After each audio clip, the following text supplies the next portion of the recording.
Hindi tayo makakarating sa ating paroroonan kung hindi tayo lalaban.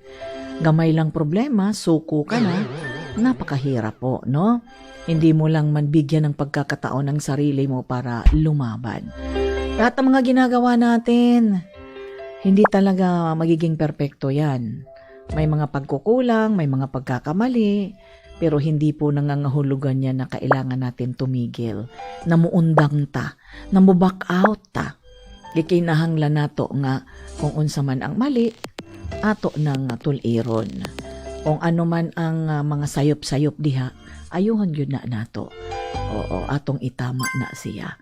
Oo, diha nato maabot ang kalampusan sa atong mga katuyuan o mga tumong sa padayon nga pag-ayos kung unsa man ang mga mali. Huwag lang po talaga tayong sumuko.